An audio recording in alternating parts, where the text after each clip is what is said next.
मेरी फुप्पो हामला हो गई थी और बच्चा पैदा करने वाली थी। उनकी देखभाल के लिए अम्मा ने मुझे फुप्पो के घर भेज दिया। मेरी फुप्पो उम्र में मुझसे ज़्यादा बड़ी नहीं थी। देखने में हम एक जैसे ही लगते थे, लेकिन फुप्पो के मुकाबले में मेरा फुप्पा एक बड़ी उम्र के हट्टे कट्टे ताकतवर मर्द थे। मैं सोचती थी कि फुप्पो कैसे बर्दाश्त करती होगी। फुप्पा का तो वो भी बहुत बड़ा होगा।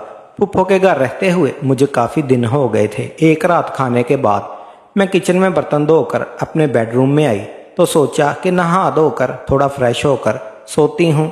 गर्मी बहुत ज़्यादा थी। मैंने अलमारी से अपना सूट निकाला और बाथरूम में नहाने के लिए चली गई। थोड़ी देर बाद मुझे ऐसा लगा कि जैसे रोशनदान से मुझे कोई देख रहा हो, लेकिन कौन हो सकता था? फूफा और फूफो तो अपने कमरे में सो रहे थे। मैंने अपना वहम समझा और नहाने में मसरूफ़ हो गई। मैं काफ़ी दिन से रुकी हुई थी। सोचा कि क्यों ना आज मज़ा लिया जाए। मैं वहीं फ्रेशर टांगे फैलाकर बैठ गई और मैंने अपनी आंखें बंद कर रखी थी। मेरा जिस्म अकड़ने लगा और एकदम से मेरी टांगों से जान निकलती हुई महसूस होने लगी। मैं अपने जिस्म को ढीला छोड़कर वहीं दीवार के साथ टेक लगाकर बैठ गई। चंद मिनट बाद मैंने अपनी आंखें खोल ली तो रोशनदान पर नज़र पड़ते ही मैं शर्मिंदा सी हो गई, क्योंकि सामने फूफा मुझे ये सब करते हुए देख चुके थे। मैं उसी वक्त नहाकर अपने कमरे में चली गई। मैंने जानबूझकर कमरे का दरवाज़ा खुला छोड़ रखा था, क्योंकि मैं जानती थी फूफा ज़रूर कमरे में आएगा। और फिर ऐसा ही हुआ। चंद मिनट बाद ही फूफा कमरे में आए और उन्होंने दरवाजे को बंद कर दिया और बोले कि मुझे तो पता ही नहीं था कि मेरे घर में इतनी प्यासी लड़की भी रहती है। फिर फूफा ने ज़बरदस्ती मुझे सीधा बेड पर लेटा दिया और ख़ुद भी मेरे ऊपर लेट गए और फिर 10 मिनट तक मेरे साथ। दोस्तों, कहानी का पूरा मज़ा लेने के लिए आखिर तक देखिएगा और मेरे साथ रहिएगा। मेरा नाम फौजिया है। मैं अपने माँ बाप की इकलौती औलाद थी। दरअसल मेरी फुप्पो हमेशा से हम सबके साथ ही रहती थी। मेरी फुप्पो और मेरी उम्र में सिर्फ 5 साल का ही फ़र्क था। दादी दादा के इंतकाल के बाद मेरी फुप्पो की सारी जिम्मेदारी मेरे पापा पर आ गई थी। हमारे बीच बिल्कुल सहेलियों की तरह बातचीत होती थी। मेरी फुप्पो की शादी के वक्त मैं सिर्फ 17 साल की थी। मैं अपनी फुप्पो से बहुत प्यार करती थी, क्योंकि मुझे उनसे शुरू से ही बहुत लगाव था। इसलिए उनकी शादी के वक्त मेरा रो रो कर बहुत बुरा हाल हो चुका था। मेरे फूफा जी ने मेरी फूफी को रुखसत के वक्त मुझे अपने पास बुलाया और प्यार से मुझे समझाते हुए कहने लगे, फौजिया, रोने की क्या बात है? तुम्हारा जब भी दिल करेगा तब तुम हमारे घर चली आना। इनकी ये बात सुनकर मैं बहुत खुश हो गई थी। मैंने कहा कि फूफो तो शादी करके दूसरे शहर चली जाएंगी। तो फूफा जी कहने लगे, तो क्या हुआ, तुम जब चाहो तब आ जाना, और जब तुम अपनी फूफो के पास आओगी तो मैं खुद तुम्हें पूरा शहर घुमाऊंगा। फूफो से रुखसत होकर अपने ससुराल चली गई थी, लेकिन मेरे दिल में अब ये अरमान जाग उठा था कि मैं कब अपनी फूफो के घर जाऊंगी और खूब घूमूंगी, मज़े करूंगी। और एक दिन फूफो और फूफा हमारे घर पूरे 1 साल बाद आए थे। मेरा फूफा जी बहुत ही अच्छे और प्यार से बात करने वाले इंसान थे। जितने दिन वो हमारे घर रहे, हर वक्त मेरे आगे पीछे ही रहते थे और मेरा बहुत ख्याल रखते थे। वो मेरे लिए बहुत सारे गिफ्ट भी लाए थे। मेरा कोई भाई तो नहीं था, इसलिए मुझे उनसे लगाव हो गया था। फूफो 1 हफ्ता हमारे साथ गुजार कर वापस अपने ससुराल लौट गई थी। 3 महीने के बाद एक दिन फूफो का फ़ोन आया और उन्होंने बताया कि वो प्रेग्नेंट हैं। ये खबर सुनकर तो मैं, मम्मा और पापा बहुत खुश हुए थे, क्योंकि बहुत दिन के बाद हमारे घर की खुशी की खबर आई थी। लेकिन फूफो खुश होने के साथ साथ बहुत ज़्यादा परेशान भी थी और वो मम्मा से कहने लगी कि वो अकेले दूसरे शहर में इस हालत में नहीं रह सकती, क्योंकि इन्हें बहुत ज़्यादा उल्टियाँ आ रही हैं और चक्कर भी आ रहे हैं। डॉक्टर ने उन्हें आराम करने को कहा है। यह सुनकर मम्मा बहुत ज़्यादा परेशान हो गई। फूफो कहने लगी कि काश मेरी सास जिंदा होती तो मुझे ऐसी परेशानी ना होती। ऐसे वक्त में किसी का साथ होना बहुत ज़रूरी होता है। मेरे साथ साथ मेरी फूफो भी मेरी मम्मा की लाडली रही हैं। इनकी बात सुनकर मम्मा ने फूफो से हमारे घर ही आकर रहने को कहा, लेकिन वो कहने लगी कि आसफ उन्हें छोड़ने को तैयार ही नहीं है। वो डॉक्टर ने भी इन्हें ऐसी हालत में लंबा सफ़र करने को मना किया है, और अगर फूफो आ जाती हैं तो फूफा जी और उनके पापा को खाने पीने की बहुत परेशानी हो जाएगी, और वैसे भी कोई 1-2 महीने की तो बात नहीं है। अभी तो पूरे 9 महीने बाकी हैं। फूफो की बात सुनकर मम्मा ने कहा, ठीक है तुम फिक्र ना करो, मैं फौजिया को ही तुम्हारे पास भेज देती हूँ। फौजिया के वहाँ पहुँच जाने से तुम्हारा भी दिल बहल जाएगा और ये तुम्हारे घर के कामकाज भी कर दिया करेगी। मम्मा की बात सुनकर फूफो बहुत ज़्यादा खुश हो गई। इधर मैं खुद कब से इस मौके की तलाश में थी कि कब मुझे फूफो के घर जाने का मौका मिले। मैंने फ़ौरन ही खुशी खुशी अपना सामान बांध लिया। अपी बनने की खुशी में तो मुझे अलग ही हो रही थी। 3 दिन के बाद ही फूफा जी मुझे लेने के लिए आ गए और मैं उनके साथ अपनी फूफो के पास दूसरे शहर में पहुंच गई। फूफो के ससुराल में सिर्फ 3 ही लोग थे, ससुर जी, फूफा जी और फूफो। इसलिए मुझे यहाँ रहने में कोई परेशानी नहीं होने वाली थी। फूफो मुझे देखकर बहुत खुश हुई थी। उन्होंने पहले से ही मेरी पसंद का सारा खाना बना रखा था। उन्होंने मुझे रहने के लिए अपने पास वाला कमरा दे दिया था। फिर जब मैं फूफो के ससुर को सलाम करने के लिए उनके कमरे में गई तो उनका रवैया मुझे कुछ अजीब सा लगा। बिस्तर पर वो पड़े एक बीमार आदमी थे। मुझे देखकर वो बहुत ही अजीब बातें करने लगे। उनकी बातें मेरी समझ से बाहर थीं, इसलिए फूफो मेरा हाथ पकड़कर मुझे उनके कमरे से बाहर ले आई और कहने लगी कि दरअसल मेरे ससुर बहुत सालों से बीमार हैं और काफ़ी उम्र भी हो गई है, इसलिए अक्सर उल्टी सीधी बातें करते रहते हैं। लेकिन मुझे आगे से इनके कमरे में जाने की कोई ज़रूरत नहीं है। फूफा जी का रिश्ता पापा के साथ दोस्त ने फूफो से करवाया था। मेरी उनके ससुर से ये पहली मुलाकात थी और सच तो ये था कि मैं उनके ससुर से मिलकर बहुत डर गई थी। मुझे फूफो के घर आए हुए अभी 4 दिन हो गए थे। मैं दोबारा उनके ससुर के कमरे में नहीं गई। फूफा जी मेरा बहुत ख्याल रखा करते थे और मैं फूफो की तबीयत ठीक होने की वजह से वहीं बिस्तर पर ही लेटी रहती थी। सारा घर मैं खुद ही संभाल लिया था। लेकिन फिर एक दिन कुछ ऐसा हुआ कि मेरे रोंगटे ही खड़े हो गए। रात के खाने के बाद किचन साफ करके जब मैं अपने कमरे में आई तो मैंने सोचा कि नहा धोकर फ्रेश होकर सोती हूँ, क्योंकि गर्मी बहुत ज़्यादा थी। मैं पसीने से शराबूर हो गई थी। मैं नहाने के लिए अपने कमरे के वॉशरूम में गई तो कुछ ही देर में मुझे ऐसा महसूस हुआ जैसे कि कोई मुझे वहाँ पर देख रहा है। फिर अचानक ही मेरी नज़र रोशनदान पर पड़ी तो मेरे होश उड़ गए, क्योंकि वहाँ पर मुझे कोई साया सा नज़र आया था और मुझे यकीन हो गया था कि कोई है जो छुपकर मुझे देख रहा था। इस बात ने मेरे होश उड़ा दिए थे। मैंने जल्दी से अपने कपड़े पहने और भागती हुई कमरे से बाहर निकली। फूफो के कमरे में पहुंची तो देखा कि फूफो और फूफा आराम से लेटे हुए थे। उनके कमरे का दरवाज़ा खुला हुआ था। अब इन दोनों को एक साथ देखकर मुझे शर्मिंदगी का एहसास हो रहा था। मुझे वहां देखकर फूफा जी उठकर बैठ गए और कहने लगे कि फौजिया अंदर आ जाओ, यूँ दरवाजे पर क्यों रुक गई हो। मुझे समझ में नहीं आ रहा था कि मैं उनसे क्या कहूँ। मैंने यूं ही बातें बना दी कि मैं फूफो से दूध का पूछने आई थी। फूफो कहने लगी कि तुम जाकर आराम करो, अब बाकी जो भी काम होंगे मैं इनसे कह दूंगी। और जब मैं अपने कमरे में वापस आने लगी तो मेरी नज़र फूफो के ससुर पर पड़ी, जो बाहर से वापस लौटकर अपने कमरे में जा रहे थे और मुझे बहुत अजीब सी नज़रों से ऊपर से नीचे तक देखते हुए कहने लगे, तुम देखने में तो अच्छी हो और मासूम हो, अपना ख्याल रखा करो और किसी पर भी आंख बंद करके भरोसा मत करना। उनकी ये बात सुनकर मैं ताज्जुब में पड़ गई और मुझे गुस्सा भी आने लगा। मैं सोच भी नहीं सकती थी कि वो मुझे इस तरह की कोई बात कह सकते हैं। मैं घबरा कर फ़ौरन अपने कमरे में चली गई और सारी रात यूं ही जागते जागते गुजार दी। मैं सोचने लगी कि फूफो ने तो कहा था कि उनके ससुर बीमार हैं और वह कमरे से निकलते ही नहीं। फिर ये उठ कैसे गए और इतनी रात को बाहर क्या कर रहे थे। मुझे बहुत ही ज़्यादा बेचैनी हो रही थी कि रोशनदान पर जो भी था वो मेरा वहम नहीं था। वहाँ कोई तो था जो मुझे देख रहा था। कहीं फूफो के ससुर तो नहीं थे।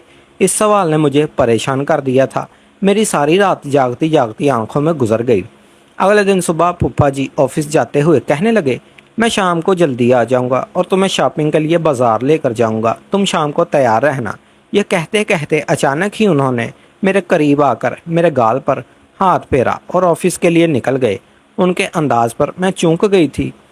फूफो भी इस वक्त मेरे पीछे ही खड़ी थी और कहने लगी कि हाँ, वो तुमसे बहुत प्यार करते हैं, इसलिए तुमसे इनका ख्याल रखने की कोशिश किया करो, क्योंकि आजकल मैं इनका ख्याल नहीं रख पा रही। फूफो की बात सुनकर मैंने कहा कि आप बिल्कुल फ़िक्र ना करें, मैं फूफा जी का ख्याल अच्छे से रखूँगी। शाम को मैं अच्छी तरह से तैयार हो गई तो फूफा जी मुझे शॉपिंग के लिए ले गए। उन्होंने फूफो से कहा, ज़्यादा मेरे लिए शॉपिंग कर ली थी, लेकिन मुझे क्या पता था कि मेरी ये खुशी बस कुछ ही दिनों की मेहमान है। उस रात अचानक ही लाइट चली गई। तभी मेरे कमरे में किसी ने मुझे ज़ोर से धक्का दिया। मैं बहुत डर गई। मुझे इस तरह किसी से बात की ये उम्मीद नहीं थी। मैं फ़ौरन भागकर अपने कमरे से निकल गई। मुझे अब तक कुछ भी दिखाई नहीं दे रहा था क्योंकि वहाँ पर अंधेरा बहुत था, लेकिन मैं अंदाजे से दीवार के सहारे फुप्पो के कमरे में पहुंची। वहां जाकर मैंने फुप्पो को आवाज़ दी तो वो कहने लगी, फौजिया तुम परेशान ना हो, और आसफ अभी अभी लाइट देखने के लिए ही गए हैं। अक्सर हमारे घर की लाइट कट जाती है, तुम परेशान ना हो। फिर फुप्पो ने अपने मोबाइल फ़ोन की टॉर्च जला दी। मेरे पास तो मोबाइल भी नहीं था। मैं फुप्पो के पास ही बैठकर रोने लगी। थोड़ी देर बाद लाइट आ गई। फुप्पो ने मुझसे कहने लगी, तुम बहुत पागल हो, ज़रा से अंधेरे से इतना घबरा गई हो, मेरे ख्याल से कैसे रुकोगी। फुप्पो की बात सुनकर मैंने कहा, ऐसी बात नहीं है फुप्पो, वो दरअसल मेरे कमरे में कोई मौजूद था, इसलिए मैं डर गई थी। मेरी बात सुनकर वो ज़ोर ज़ोर से हंसने लगी। वो बोली कि यार, आसफ तो मेरे साथ मेरे कमरे में ही थे और मेरे ससुर तो कमरे से निकलते ही नहीं हैं। अंधेरे की वजह से तुम डर गई हो और कोई बात नहीं है। मुझे समझ नहीं आया कि फुप्पो को किस तरह से मैं अपनी बात का यकीन दिलाऊं कि मेरे कमरे में सच में कोई मौजूद था, लेकिन वो कौन हो सकता था, ये बात मुझे समझ नहीं आई थी। अगर फूफा जी फुप्पो के साथ थे तो फिर मेरे कमरे में कौन था? पहले रोशनदान पर पड़ने वाला वो साया और अब कमरे में किसी की मौजूदगी का एहसास। ये सब कुछ मेरा वहम तो नहीं हो सकता था। कोई तो है जो मुझ पर नज़र रखे हुए था। मेरे दिमाग में बार बार फुप्पो के ससुर का ख्याल आ रहा था। लाइट ठीक करके फुप्पो कमरे में आ गए थे। मुझे देखकर फुप्पो से कहने लगे, देखा, मैंने तुम्हें पहले ही कहा था कि फौजिया अंधेरे से घबरा जाएगी, तुम इसके पास चली जाओ। फुप्पो फूफा जी से कहने लगी, अंधेरा बहुत था, अगर मैं गिर जाती तो मुझे क्या मालूम था कि ये इतनी ज़्यादा डर जाएगी। मैंने तो इन दिनों से कहा कि आप परेशान ना हो, मैं ठीक हूँ। मैं फुप्पो को ज़्यादा परेशान नहीं करना चाहती थी क्योंकि मम्मा ने मुझे मना किया था कि डॉक्टर ने फुप्पो को टेंशन देने से मना किया है। इसलिए मैं वापस चुपचाप अपने कमरे में आ गई और दरवाज़ा लॉक करके बिस्तर पर लेट गई। नींद तो मुझे आ ही नहीं रही थी। मैं सोच रही थी कि अब किसी न किसी बहाने से अपने घर वापस लौट जाऊं। ये मेरा वहम मेरे लिए यही ठीक रहेगा। इस बात का मुझे अच्छी तरह से अब यकीन हो गया था कि कोई मेरी तन्हाई का भरपूर फ़ायदा उठाने की कोशिश कर रहा है। अगले दिन फूफा जी किसी किस्म का काम थोड़ी देर के लिए दोपहर के वक्त अपने ऑफिस से घर लौट आए। उस वक्त फूफा दवाई खाकर अपने कमरे में सो रही थी और मैं किचन में खाने की तैयारी कर रही थी। फूफा जी किचन में कब आए मुझे पता ही नहीं चला और उन्होंने मुझे पीछे से अपनी आगोश में ले लिया। मुझे उनसे इस तरह की बिल्कुल भी उम्मीद नहीं थी।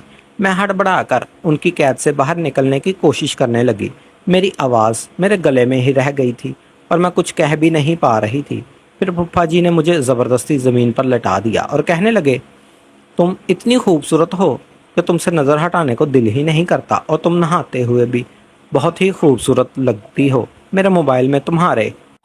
फूफा जी के इन लफ्ज़ों से तो मेरी जान ही निकल गई और मेरी सांसें ही रुक गई। मैं सोच भी नहीं सकती थी कि वो इस कदर घटिया इंसान होंगे। फिर उन्होंने मेरे मुंह पर हाथ रख दिया और मेरे साथ वो सब करने की कोशिश करने लगे। मैं बड़ी मुश्किल से उनकी गिरफ्त से निकलती और रोते हुए भागकर किचन से बाहर आई तो सामने ही फुप्पो खड़ी हुई थी। मैंने फ़ौरन जाकर उनसे चिपक गई। उन्होंने मुझे रोता देखकर कहा, फौजिया घबराओ नहीं, मैंने सब कुछ देख लिया है, और फुप्पो को बुरा भला कहते हुए मुझे अपने कमरे में ले गई। मैंने रोते हुए फुप्पो से कहा कि मैं तो फूफा को अपने भाई की तरह समझती थी और आज इन्होंने मेरे साथ ये सब करने की कोशिश की। फूफो, अब मैं यहाँ एक पल भी नहीं रुकूंगी, मुझे अपने घर जाना है। मैं ये बात कह ही रही थी कि अचानक से फूफो कमरे में आ गए और मैं डर के मारे फूफो से लिपट गई। फिर फूफा ने एक नज़र मुझ पर डाली और फूफा से कहने लगी कि तुम कैसे मर्द हो जो एक 18 साल की लड़की को भी काबू में नहीं कर सकते। फूफो की बात सुनकर मेरे कदमों तले से ज़मीन ही निकल गई थी।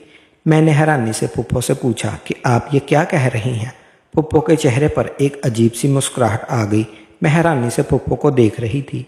वो मेरे बालों में हाथ फेर कर कहने लगी, देखो फौजिया, मेरी बात गौर से सुनो। आसफ के साथ ये सब कुछ तो तुम्हें करना ही होगा क्योंकि जो कुछ हमें चाहिए वो तुम ही दे सकती हो और वो इस काम के बगैर मुमकिन ही नहीं होगा। मैं उनकी ये बात सुनकर गुस्से में उठकर खड़ी हो गई और फूफो से कहा, आप ये कैसी बातें कर रही हैं? मैं जानती हूँ कि आपका शौहर मेरे साथ क्या करना चाहता है। वो मुझे इस्तेमाल करना चाहता है, मेरे साथ गलत काम करना चाहता है। आप कैसे एक ऐसे इंसान के साथ ज़िंदगी गुजार सकती हैं जो कि आपकी प्रेग्नेंट होने के बाद भी आपकी भतीजी पर नज़र जमाए हुए बैठा है।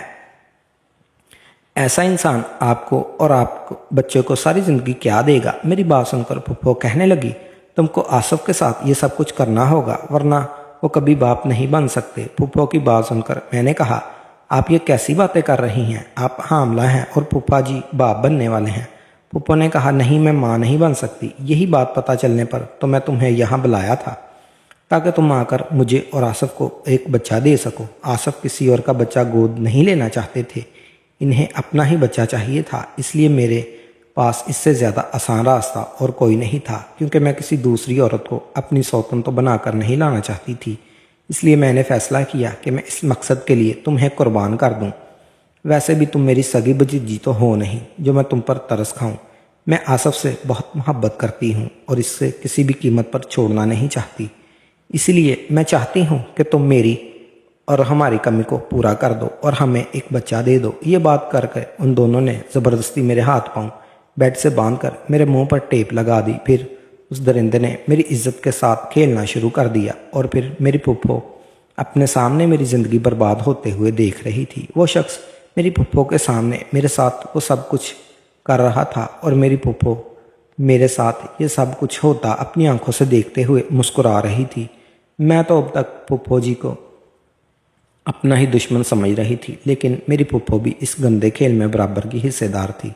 अपना घर बचाने की खातिर मेरी फुप्पो ने मेरी ज़िंदगी दाव पर लगा दी थी।